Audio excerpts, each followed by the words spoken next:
Assalamualaikum warahmatullahi wabarakatuh. Hari ini saya akan menjelaskan tentang teori pada bab 2, yaitu teori lanjutan 2, yaitu lanjutan dari teori 1 pada teori ketiga.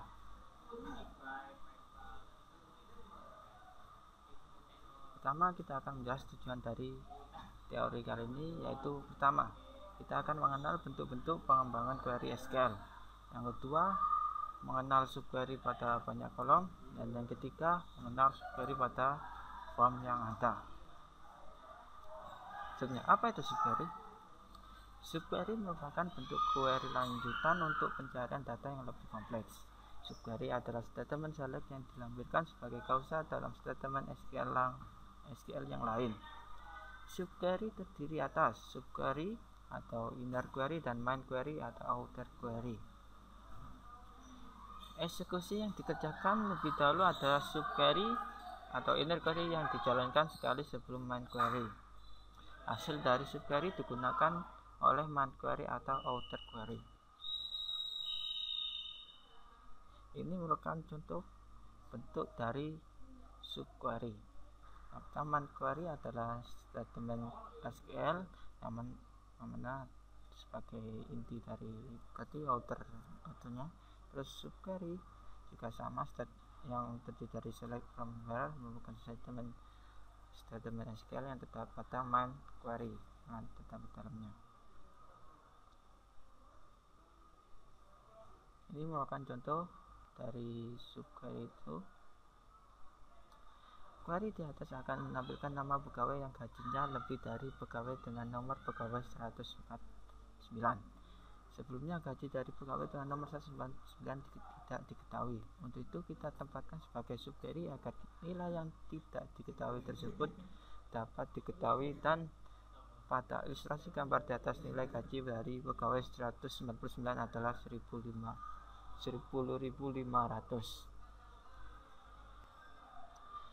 Subquery banyak kolom. Pada subquery pada banyak kolom, tiap baris dari main query dibandingkan dengan nilai dari subquery multiple row dan multiple column. Contoh dua ini, yang mana main query-nya adalah where, manager ID dan teman ID, di mana I-nya adalah subquery-nya menggunakan ada 3 nilai tersebut.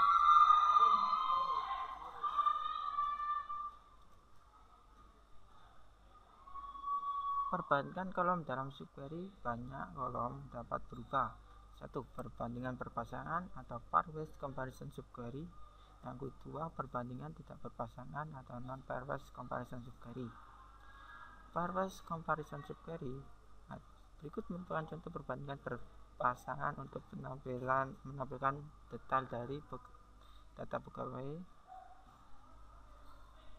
yang dimanajeri oleh manajer dan departemen yang sama dengan yang memiliki oleh nomor pegawai 178 dan 174, dan bukan termasuk pegawai dengan nomor tersebut. Ini merupakan contoh dari subquery-nya yang menggunakan pairwise comparison subquery.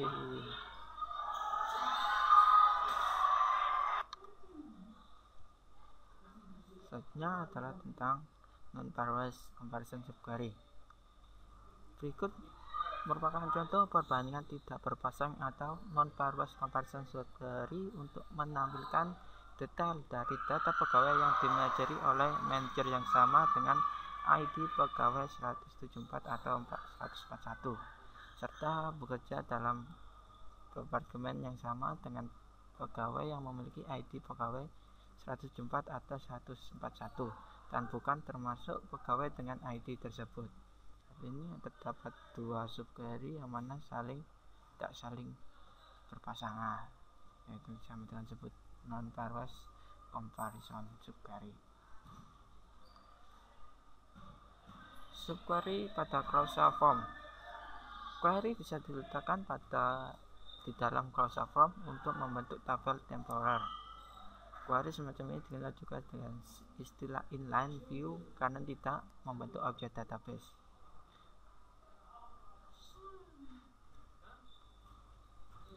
Berikut ada contoh di mana query yang menampilkan nama dan gaji dari pegawai yang gajinya lebih besar dari rata-rata gaji pegawai pada departemen tempat dia bekerja.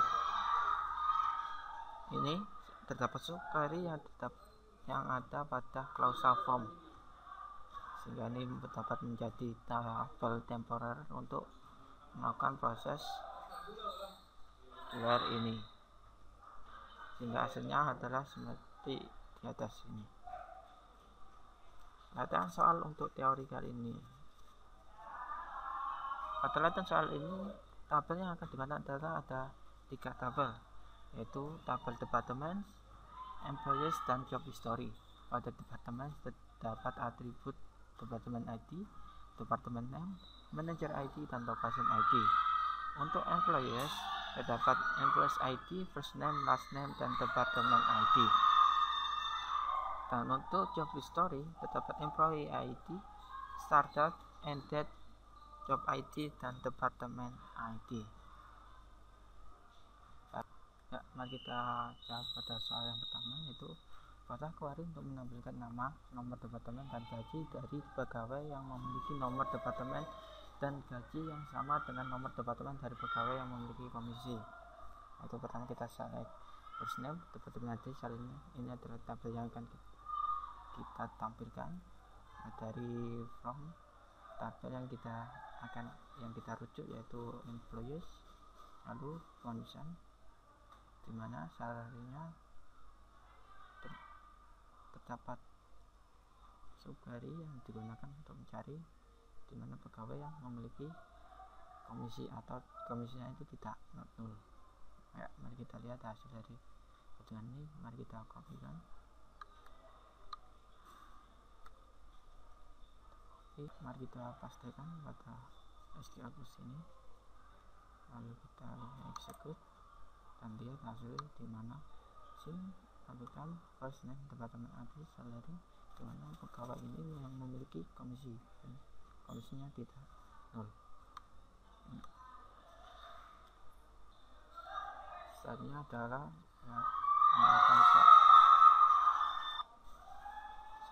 tentang menjelaskan soal yang kedua, yaitu buatlah query untuk menampilkan nama pegawai, nama departemen, dan gaji dari pegawai yang memiliki gaji dan komisi yang sama dengan gaji dan komisi dari pegawai yang memiliki lokasi nanti 1.700. Pertama kita select dan kita tentukan ada first name dari tabel employees. Ini merupakan alias dari tabel employees, dan departemen name dari tabel departemen, dan salary dari employees, yang mana tabel yang dirujuk adalah employees dan departemen.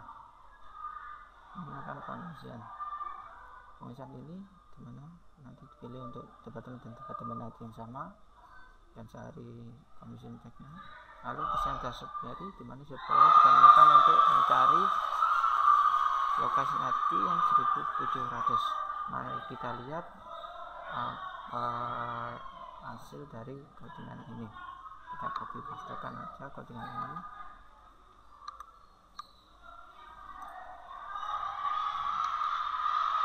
Dalam SQL ini, lalu kita lihat apa yang dihasilkan. Ya, ini merupakan hasil dari first name, departemen name, dan salary, di mana lokasi ID-nya di 1.700.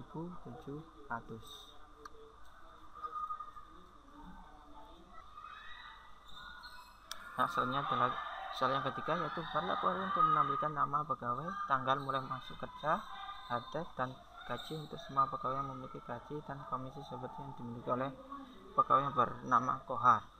Pertama, yang akan kita ambilkan adalah first name, date, dan salary dari tabel employees, dimana salary NPL-nya komisi dan 0. Di in, yang mana masukkan subquery-nya,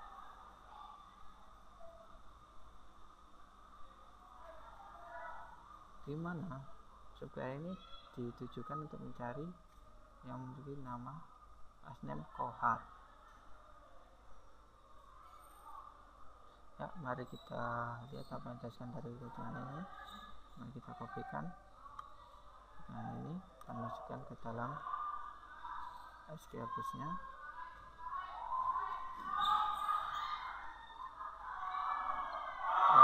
Lihat hasil yang didapatkan adalah hanya terdapat satu nama yaitu Lex yang merupakan yang memiliki last name berupa non Bahar.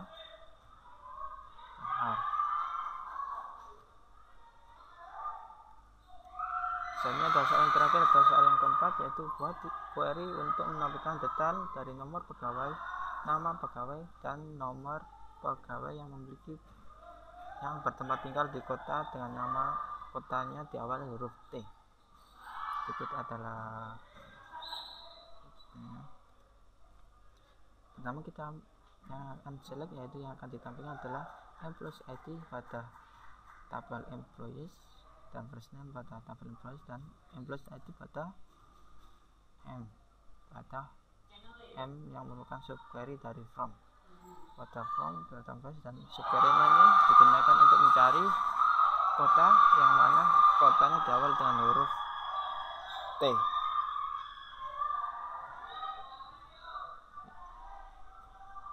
Untuk mencari kota yang ini dapat menggunakan like di persen ini untuk mencari huruf pertamanya T. Lalu mari kita lihat hasilnya dari codingan ini. Mari kita kopikan. Mari kita kopikan codingan ini ke dalam SQL Plus atau website Anda. Kita lihat hasilnya. Nah, hasilnya hanya terdapat 2, di mana ini merupakan nama yang berada pada lokasi atau city yang berapa huruf T. Nah, sekian versi dari saya untuk teori yang keempat kali ini. Apabila ada salah kata mohon dimaafkan, dan sampai jumpa pada pertemuan selanjutnya, yaitu wassalamualaikum warahmatullahi wabarakatuh.